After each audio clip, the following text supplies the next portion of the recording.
উপর সন্দেহ আসতে শুরু করেছে, বললেন মির্জা ফখরুল। আওয়ামী লীগকে কেন নিষিদ্ধ করা যাচ্ছে না, জানালেন আসিফ মাহমুদ। জানাবো শেখ হাসিনার কণ্ঠে ফোনালাপ ফাঁস, এবং সর্বশেষ জানাবো ঐতিহাসিক সামুদ্রিক সংযোগ আরও কাছাকাছি বাংলাদেশ পাকিস্তান, নিরাপত্তা উদ্বেগে শঙ্কিত ভারত। শুনছিলেন সংবাদ শিরোনাম, এবারে বিস্তারিত। আপনাদের উপর সন্দেহ আসতে শুরু করেছে, বললেন মির্জা ফখরুল। অন্তর্বর্তী সরকারকে ইঙ্গিত করে বিএনপি মহাসচিব মির্জা ফখরুল ইসলাম আলমগীর বলেছেন, সন্দেহ কিন্তু আপনাদের উপর আসতে শুরু করেছে। আমরা তো চাই সরকার সাফল্য অর্জন করুক, তাদের সাফল্য মানে আমাদের সাফল্য। তারা ব্যর্থ হলে আমরা ব্যর্থ হব। আমরা চাই না শেখ হাসিনা আবার ফিরে আসুক, আওয়ামী লীগের দুঃশাসন আবার ফিরে আসুক। নির্বাচিত হয়ে এলে আমরা একা দেশ চালাবো না, এমন মন্তব্য করে বিএনপি মহাসচিব বলেন, আমরা একটি জাতীয় সরকার গঠন করব, যারা আমাদের সঙ্গে আন্দোলনে ছিল তাদের নিয়ে দেশ পরিচালনা করা হবে। তাহলে সমস্যাটা কোথায়, সন্দেহটা কোথায়? সন্দেহ কিন্তু আপনাদের উপর আসতে শুরু করেছে। খালেদা জিয়া সংসদীয় সরকার ব্যবস্থা ঘোষণার জন্য দিয়েই স্বৈরাচার এরশাদকে সরানো গেছে উল্লেখ করে তিনি বলেন, শেখ হাসিনা যখন তত্ত্বাবধায়ক সরকার ব্যবস্থা বাতিল করলো তখন আমরা প্রতিরোধ গড়ে তুলতে পারিনি।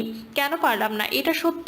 15 বছর লড়াই সংগ্রাম করে আমরা তাকে সরাতে পারিনি, তবে ফাইনাল গোলটা কিন্তু ছেলেরা দিয়েছে, এটা তো স্বীকার করতেই হবে। তিতুমির কলেজের শিক্ষার্থীদের চলমান আন্দোলন প্রসঙ্গে মির্জা ফখরুল বলেন, সরকারের ইন্টেলিজেন্সের ভেতরে তথ্য ছিল না, তারা কি এর বিরুদ্ধে ব্যবস্থা আগে নিতে পারতেন না? আসলে সরকার এখনো স্টেবল হতে পারেনি, তাই বলছি নির্বাচন কমিশন ঠিক করে নির্বাচন দেন, একটি রোডম্যাপ ঘোষণা দেন, তাহলে মানুষের মনে আস্থা আসবে। দ্রব্যমূল্যের ঊর্ধ্বগতির কারণে অনেকে হতাশ হয়ে পড়েছে দাবি করে তিনি আরো বলেন, অনেকে বলাবলি করছে এজন্যই কি সংগ্রাম করেছি, এতে আমাদের শত্রুরা সুযোগ নেবে।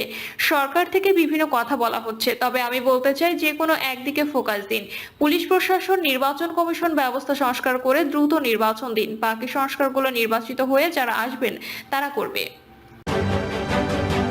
আওয়ামী লীগকে কেন নিষিদ্ধ করা যাচ্ছে না, জানালেন আসিফ মাহমুদ। অন্তর্বর্তীকালীন সরকারের যুব ও ক্রীড়া মন্ত্রণালয়ের উপদেষ্টা আসিফ মাহমুদ সজীব ভুঁইয়া বলেছেন, আমরা সরকারের পক্ষ থেকে যখন আওয়ামী লীগকে নিষিদ্ধের কথা বলি তখন রাজনৈতিক দলগুলো তাদের বক্তৃতায় সেটি বাধা দেওয়ার চেষ্টা করছে, যে কারণে দলটিকে নিষিদ্ধ করা যাচ্ছে না। আসিফ মাহমুদ বলেন, 1945 সালে জার্মানির ফ্যাসিস্ট নাৎসি পার্টিকে যদি নিষিদ্ধ করা হয় এবং এখনো তারা নিষিদ্ধ রয়েছে, সেখান থেকে বোঝা উচিত আওয়ামী লীগের পরিণতি কি হওয়া উচিত।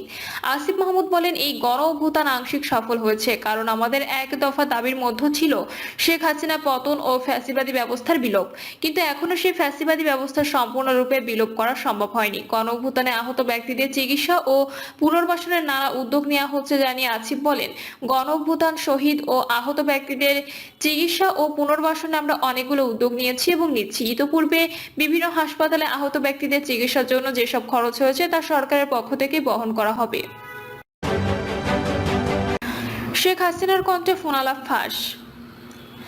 সাবেক প্রধানমন্ত্রী শেখ হাসিনার কণ্ঠে আরো একটি ফোনালাপ সামাজিক যোগাযোগ মাধ্যমে ছড়িয়ে পড়েছে। ফোনালাপটি ছড়িয়ে পড়ে, এতে শেখ হাসিনার কণ্ঠের মতো একজন দলীয় নেতাকর্মীদের বিভিন্ন বিষয়ে পরামর্শ দেন। ফোনালাপের শুরুতে অন্তর্বর্তী সরকারের প্রধান উপদেষ্টা ও ছাত্র আন্দোলনের সমন্বয়কদের খুনি বলে আখ্যায়িত করা হয়। ফোনালাপে বলতে শোনা যায়, এই অবৈধ সরকারের অত্যাচারে সারা দেশের মানুষ জর্জরিত, কৃষক শ্রমিকরা বেকার হয়ে গেছে, শ্রমিক আন্দোলন করেছে, সাথে সাথে গুলি করে মেরে ফেলা হয়েছে।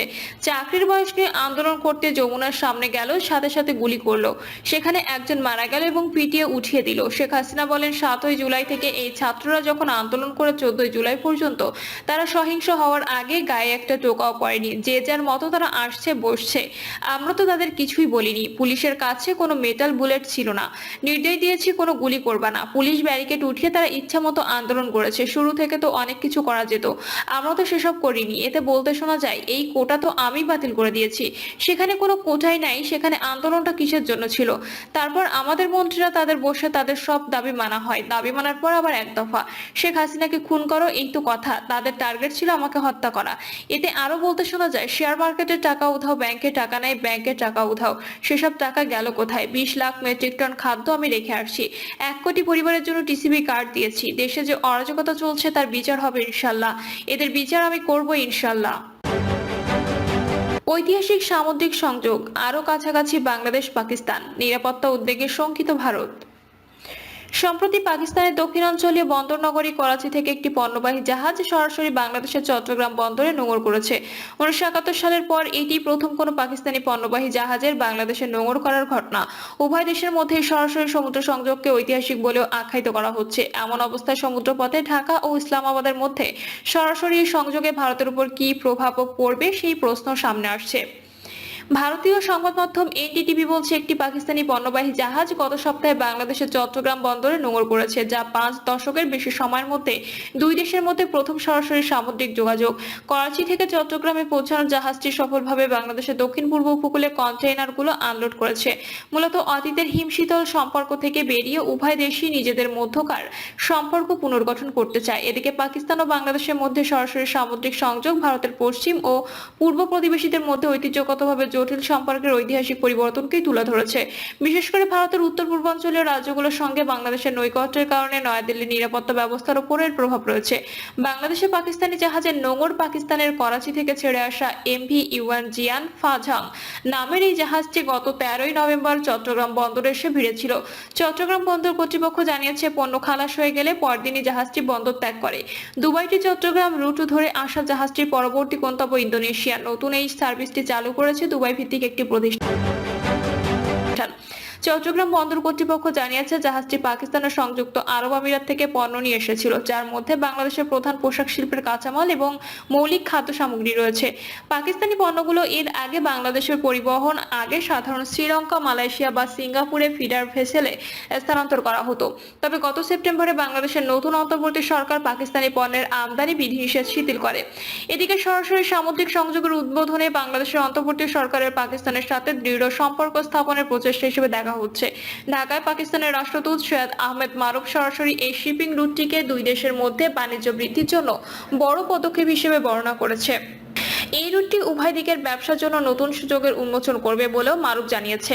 স্বাধীনতার পর বাংলাদেশ পাকিস্তান সম্পর্ক 1971 সালে বাংলাদেশের স্বাধীনতার পর বহু বছর দুই দেশের মধ্যে সরাসরি বাণিজ্য হতো না। পরবর্তীতে বাণিজ্যিক সম্পর্ক পুনরায় স্থাপিত হলেও পাকিস্তান থেকে সাধারণত সরাসরি পণ্যবাহী জাহাজ চট্টগ্রামে আসতো না। সে দেশের পণ্যবাহী জাহাজ প্রথমে শ্রীলঙ্কায় কন্টেইনার খালাস করত, এরপর জাহাজ বদল করে সেসব কন্টেইনার বাংলাদেশে আসতো। বাংলাদেশের ক্ষমতাচ্যুত সাবেক প্রধানমন্ত্রী শেখ হাসিনার শাসনামলে দুই দেশের মাঝে শীতল সম্পর্ক ছিল। 2009 সালে আওয়ামী লীগ ক্ষমতায় আসার পর থেকে পাকিস্তানের সঙ্গে আমদানি রপ্তানি কার্যক্রম সীমিত হতে থাকে। তখন নিরাপত্তার কারণ দেখিয়ে পাকিস্তান থেকে আমদানি করা অধিকাংশ পণ্য লাল তালিকাযুক্ত করে এনবিআর।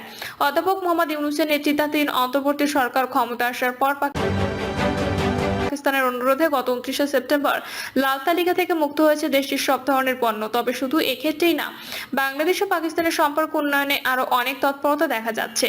গত সেপ্টেম্বরে জাতিসংঘ অধ্যাপক ইউনূস ও পাকিস্তানের প্রধানমন্ত্রী শেহবাজ শরীফের মধ্যে বৈঠকের ঘোষণা উল্লেখ করা হয় যে দুই দেশই বিভিন্ন স্তরে পারস্পরিক সহযোগিতা জোরদার করেছে। আর এসবের মাঝে নতুন করে এই